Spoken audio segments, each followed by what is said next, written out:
Hello मेरे प्यारे दोस्तों, मेरा नाम स्टीफन है और मैं अपने गुरु डॉक्टर राठौड़ के नए निर्देशों के साथ वापस आ गया हूं।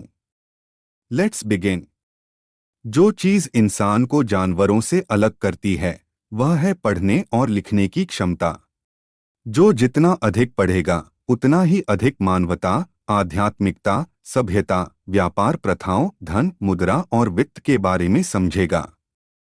हालांकि बहुत से लोग वित्त के महत्व को नजरअंदाज करते हैं। अपने दैनिक जीवन में वे अपनी आंखें खुली रखते हैं लेकिन कुछ भी नहीं देखते हैं। वे अपने कान खुले रखते हैं, सुनते हैं लेकिन कुछ नहीं सुनते हैं। कुछ बहुत पढ़ते हैं लेकिन कुछ भी नहीं समझते हैं। जिज्ञासु दिमाग वाला एक वास्तविक इंसान किसी भी चीज का आंख बंद करके अनुसरण नहीं करेगा सिर्फ इसलिए कि किसी ने अनुसरण करने के लिए कहा है, बल्कि किसी भी रास्ते पर चलने से पहले गंभीर रूप से सोचने और तार्किक रूप से तर्क करने का प्रयास करेगा। विचारक दो प्रकार के होते हैं, एक वे जो अपने परिवार और दोस्तों के लिए सोचते हैं और दूसरे वे जो संपूर्ण मानवता के बारे में सोचते हैं और उनकी परवाह करते हैं। विचारकों की यह दूसरी श्रेणी अत्यधिक सोचने वाले या प्रोग्रामर या क्रिप्टोग्राफर बन सकते हैं, जो दुनिया को अलग नजरिए से देखते हैं और खुद को इंसानों के झुंड से अलग करते हैं। मौजूदा वित्तीय प्रणालियों में बिटकॉइन बग पनपने के 14 साल बीत चुके हैं। हालांकि कई आम और गरीब लोगों ने इसके बारे में कभी नहीं सुना है। अमीर और कुलीन लोगों ने बिटकॉइन को विलासिता और प्रतिष्ठा के प्रतीक के रूप में रखा है।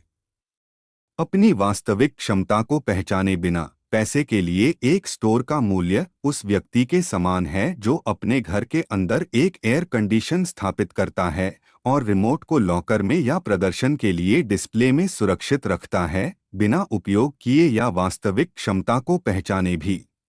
एयर कंडीशन को एक मशीन के रूप में, क्योंकि वह इसके रिमोट कंट्रोल से मोहित हो गया है। एंटी बिटकॉइन कोड एबीसी और प्रोटोकॉल बिटकॉइन श्वेतपत्र की मेरी व्याख्या, शोध और विश्लेषण है। एबीसी प्रोटोकॉल ने सिस्टम में बिटकॉइन बग के प्रभाव का प्रतिकार करने के लिए एक रास्ता और एक रणनीति तैयार की है, जैसा कि बिटकॉइन के आविष्कारक ने उल्लेख किया है।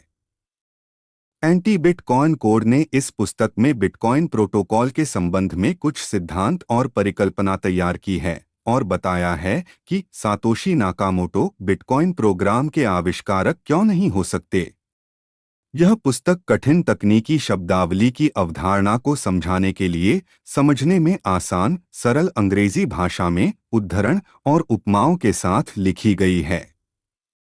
एंटी बिटकॉइन कोड ने बिटकॉइन के आविष्कारक के प्रयासों को स्वीकार किया है, क्योंकि उन्होंने स्वयं चेन को फोर्क करने या बिटकॉइन चेन पर हावी होने के लिए अपने श्वेतपत्र में सभी सुराग और रहस्य दिए हैं, जो एंटी बिटकॉइन कोड का मूल बन जाता है।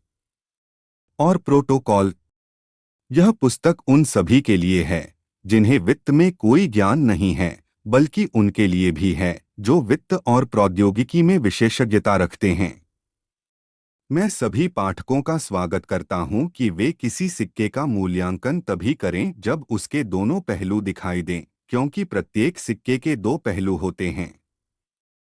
मेरे साथ बने रहें और 29 जून 2023 को डॉक्टर राठौड़ की लाइव स्ट्रीमिंग के लिए चैनल को सब्सक्राइब करें। तब तक अपना ख्याल रखें और अलविदा। शुभ रात्रि, सुप्रभात और शुभ संध्या।